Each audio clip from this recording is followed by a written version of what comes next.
Spoštovana gospa veleposlanica Republike Slovenije na Dunaju, Ksenija Škrilec, pozdravljeni. Pozdravljamo vas iz Slovenske gospodarske zveze iz Celovca v Avstriji. V zadnjih dnevih smo ponovno priča naraščanju obolelih na COVID-19. Številke in ukrepi se na obeh straneh, tako v Avstriji kot v Sloveniji, naraščajo. Se pa v vladi trudite, da bi bilo ključno izhodišče pri načrtovanju to, da bi bilo čim manj škode na nekem socialnem življenju, pa seveda čim manjše povzročanje gospodarske škode. Moje vprašanje je, Slovenija je Avstrijo dala iz zelenega seznama na rdeči seznam oziroma predele Avstrije. Kaj svetujete Slovencem, ki potujejo v Avstrijo ali delajo v Avstriji? Torej, najprej lep pozdrav Celovec. Zelo me veseli, da se tudi danes lahko ponovno pogovarjava o ukrepih. Če pomislim na pomlad, je stanje danes vendarle zelo drugačno od tistega takrat.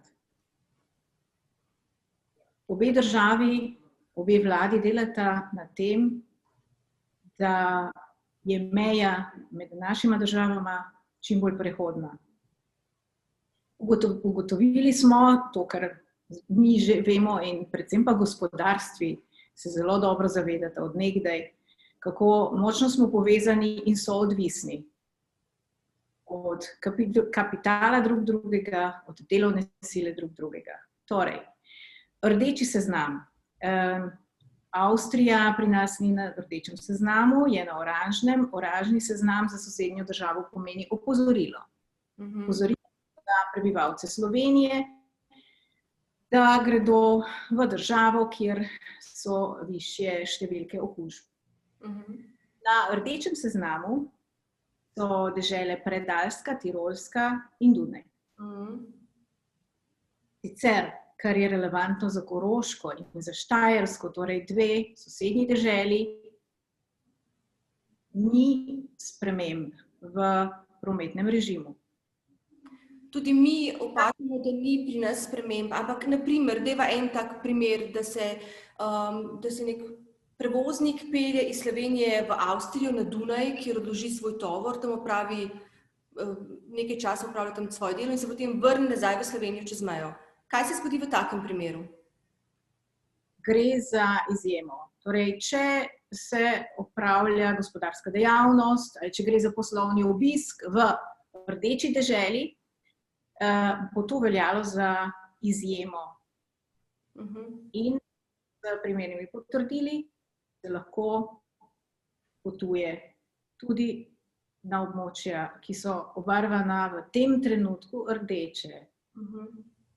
Seveda so ti ukrepi vsi spreminjajo, podobno kot se spreminja situacija.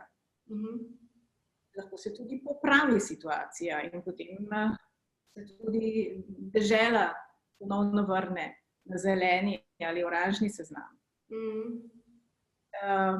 Predlagam vsem tistim, ki so v dvomih, da pogledajo na spletno stran veleposlaništva.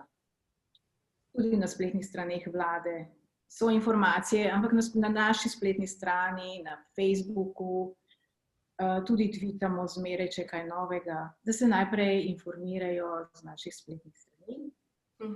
In če imajo, lahko zmeraj pokličejo Slovenci, Avstrijci na veleposlaništvo in dobijo nasvet. Zmeraj, kar mi izpostavlja, so potrdila.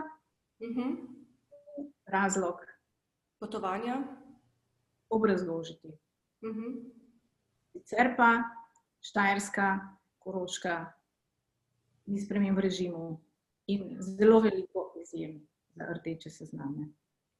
Kakšne pa so govorice glede na to, da je trend pozitiven, ali so govorice, da bomo šli na še večje omejevanje ali da bodo res poskušali biti ukrepi prijazni do nas? Gre za prvič, vladi sodelujeta. V obeh državah se soočamo z istimi težavami. naši ukrepi, tako v Sloveniji kot v Avstriji, so podobni. Opozorila so skoraj identična. Enako kot mora biti slovenski državljan. Pazljiv, pozoren, upoštevati predpise, pravila v Sloveniji, to velja tudi v Avstriji. Torej, če se napoti v Avstrijo, se mora obnašati enako. Upoštevati omejitve. Recimo, tukaj so omejitve, veljajo za lokale, nošenje mask na javnih površinah, v javnih prostorih, držanje razdalje, enako kot bi se obnašal doma. Mogoče še ena zanimivost Dunaj, za katerega vemo, da je rdeč, da gre za veliko mesto, gosto naseljeno mesto, je kljub temu bo omogočil pozimi, da ostajajo zimski vrtovi odprti. In to verjetno prav zaradi tega, ker se zunaj okužbe manj širijo kot v zaprtih prostorih. Prav tako je bilo povedano, da na smučiščih, na avstrijskih smučiščih bo možna normalna smuka, samo apres-ski bo zaprt, tako da tudi mislim, da je to ena pozitivna novica za vse Slovence, ki radi smučamo v Avstriji. Tako da radi smučajo v Sloveniji. Smučajo v Sloveniji. Ja. Mogoče za konec še, torej zima vsekakor bo zanimiva,